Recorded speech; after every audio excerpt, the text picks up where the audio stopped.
Oke, teman-teman, bismillahirrahmanirrahim. Assalamualaikum warahmatullahi wabarakatuh. Kembali lagi dengan saya Ferdi Malori. Oke, sebelum masuk ke video, saya mau mengucapkan minal aidin wal faizin, mohon maaf lahir dan batin buat para subscriber Ferdi Malori dan buat yang menonton video ini.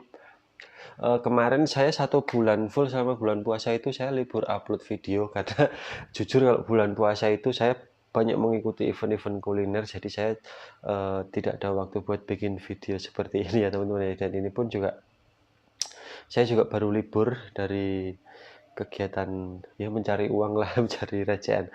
Saya sebenarnya juga pelaku UMKM teman-teman, jadi selama puasa kemarin saya 1 bulan full mengikuti event kuliner itu mungkin ada 3 atau 4 event kuliner. Jadi saya full selama bulan puasa itu mengikuti event kuliner, tapi sayangnya saya juga lupa bikin videonya ya untuk review-review event kulinernya.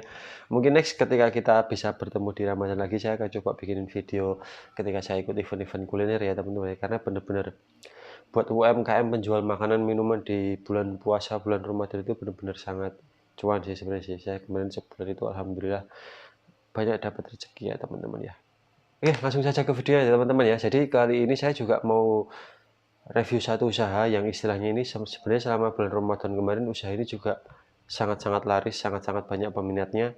Tapi setelah bulan Ramadan pun ketika dia masih buka, masih jualan itu juga masih sangat laris teman-teman, yaitu jualan es buah akuarium. Contohnya seperti thumbnail tadi yang awal-awal video teman-teman ya. Bahwa sebenarnya es buah akuarium itu saya ambil contoh satu brand di Sukoharjo, namanya Es Jomblo. Nanti tak kasih ini Instagram atau apanya di sini ding ding ding ding. Nah, itu dia udah berjalan mungkin lebih dari 4 atau 5 tahun ya kalau saya tahu ya, karena kan saya juga mengikuti di dunia kuliner itu juga udah lama, dia juga jualan es buah akuarium itu juga udah lama.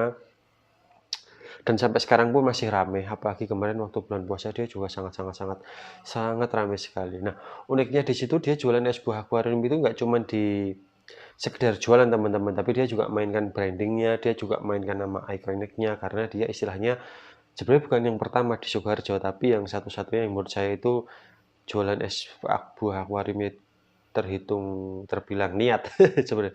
Bukan berarti yang lain nggak niat ya, cuman dia emang niat banget teman-teman, karena dari segi marketing, dari segi packaging, dari segi nama, dari segi tampilan buat itu semua dipikirkan. Akhirnya dia berjalan mungkin lebih dari 5 tahun ini teman-teman, dia memulai usaha es buah akuarium.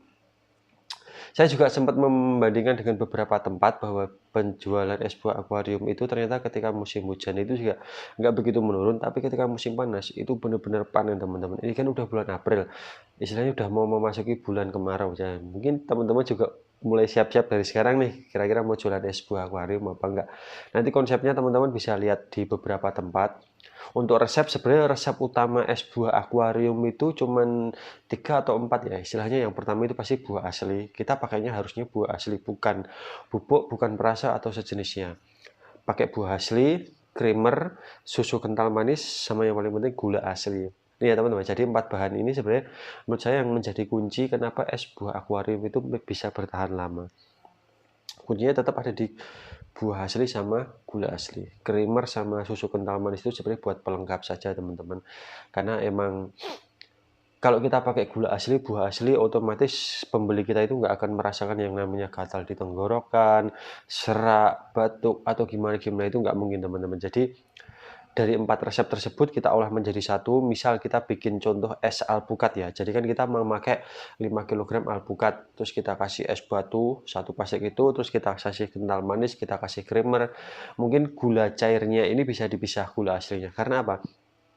Ketika nanti ada sisa di tempat wadah akuariumnya itu buahnya bisa dimasukkan ke freezer, ke kulkas, itu masih bisa dipakai keesoknya karena belum tercampur gula. Gitu teman-teman. Karena udah tercampur gula biasanya rasanya agak beda. Seperti itu teman. Jadi kebanyakan kayak es jomblo terus di beberapa es buah di sini itu gulanya pasti dipisah, terus kental manisnya juga dipisah. Jadi benar-benar yang dipajang di akuarium itu ya udah buah asli sama campuran creamer aja. Atau bisa jadi cuma buah asli sama es batu aja. Itu juga tips yang bisa bikin awet bahwa es buahnya itu bisa dipakai buat besoknya lagi. Yang penting disimpan di freezer atau kulkas gitu teman-teman. Jadi ketika emang gula kental manis nggak dicampur, itu emang bahan baku itu bisa disimpan, bisa dipakai buat besoknya lagi. Jadi sehingga kita bisa mengurangi resiko kerugian ketika hari itu tidak habis teman-teman. Tapi kebanyakan setiap harinya pasti es buah itu habis teman-teman. Karena kan satu box atau satu akuarium itu kan isinya sekitar 25 literan ya, itu pasti setiap harinya habis. Kalau yang di Sukoharjo di sini dia jualnya satu plastik besar jumbo itu seperti yang di gambar tadi itu harganya dari 8 sampai 12.000 tergantung jenis buahnya. Ada es alpukat, es durian, terus es nangka juga dan yang lain-lain, dan itu semuanya pakai buah asli teman-teman, dan gulanya juga gula asli.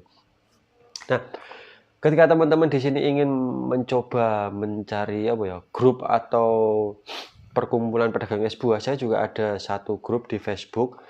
Nah, namanya nanti ini saya tampilkan di sini ya teman-teman ya. Contoh video-video scroll saya juga. Jadi di dalam grup ini itu banyak sekali para pedagang es buah akuarium yang berkumpul di grup ini. Mereka saling sharing seperti contoh yang di video ini ya. Mereka saling tanya jawab, mereka saling apa. Itu semua resep-resep pun di situ juga di-share teman-teman. Saya sempat lihat postingan bahwa ada resep yang memang benar-benar di-share. Saya jualan pakai ini, bapak-bapak, ibu-ibu. Saya jualan pakai ini, kawan-kawan. Monggo bisa dipakai resepnya untuk sama-sama membagi rezeki tersebut. Jadi di grup ini juga banyak-banyak tips triknya, juga banyak yang bertanya-tanya. Silahkan teman-teman yang mau jualan es buah akuarium, mungkin bisa join grup Facebook yang ini.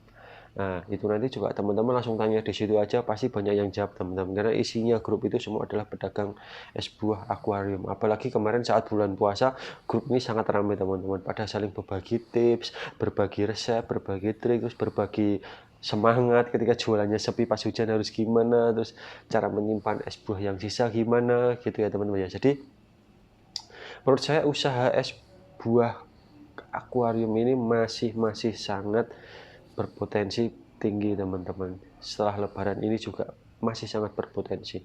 Kemarin saya juga sempat nemu beberapa orang yang mungkin dia buka franchise es buah balok akuarium atau es buah akuarium. Itu juga dia buka franchise pun laku teman-teman. Cuman dia resepnya dicampur bubuk juga. Istilahnya ketika teman-teman harus bisa bikin sendiri resepnya, kenapa harus beli franchise? Karena kan menurut saya es buah akuarium ini sebenarnya simple. Yang penting teman-teman mau coba, mau cari-cari resep, istilahnya mau uji resep. Yang penting kuncinya tadi 4 bahan ini tadi teman-teman. Buah asli, creamer, kental manis, sama gula asli, sama es batu ya, jangan lupa ya. Jadi kuncinya sebenarnya cuma di 4 itu teman-teman. Jadi nggak pakai yang lain-lain, enggak. Itu kebanyakan orang kalau di cupnya itu antara 16 atau 18 oz itu dijual 5.000. Itu masih untung banget teman-teman, karena ketika kemarin saya hitung HPP-nya dengan cup 16 atau 18 oz itu HPP-nya cuma sekitar 2.000, nggak sampai 3.000 teman-teman, 2.000-an lah, 2 ke 3.000. Jadi marginnya masih banyak, asal istilahnya masih 50%. Dengan harga segitu sehingga target market kita itu masih sangat luas teman-teman. Mungkin yang dari anak-anak, remaja hingga dewasa pasti sangat suka teman-teman. Jadi buat teman-teman yang pengen usahanya lancar atau sukses atau gimana, silahkan bergabung di grup ini, terus sharing-sharing. Yang ingin jualan es buah akuarium silahkan, atau mungkin nanti tanya-tanya di kolom komentar atau di Instagram atau TikTok saya, silahkan. Mari kita bareng-bareng belajar bareng-bareng. Yang mau tanya tips-triknya ke saya langsung pribadi juga boleh. Kita saling sharing aja sih teman-teman. Saya bukan bermaksud menggurui atau apa, saya cuma berbagi pengalaman yang pernah saya dapat di sebelum-sebelumnya. Oke. Jadi gitu ya teman-teman ya, kurang lebih ya teman-teman ya. Jadi buat teman-teman yang nonton video ini, semoga semakin sukses, semoga apa yang teman-teman impikan bisa terwujud, semoga usaha-usahanya semua semakin sukses. Tolong bantu like, share video ini teman-teman, supaya saya bisa fokus ke YouTube lagi. Mungkin udah nggak ada event kayak gini, saya bisa fokus ke YouTube lagi teman-teman. Jadi silahkan teman-teman tulis di kolom komentar kira-kira mau dibuatkan resep apa atau membahas usaha apa atau gimana. Saya masih sangat-sangat butuh bantuan dari teman-teman penonton semua, viewer saya, terus subscriber saya untuk mengembangkan channel YouTube ini, biar saya semakin semangat supaya kita berkembang bersama-sama, majukan UMKM Indonesia. Semoga kita semua bisa menjadi pribadi atau pengusaha yang lebih baik ke depannya. Semangat. Sekian video dari saya. Assalamualaikum warahmatullahi wabarakatuh. Bye-bye.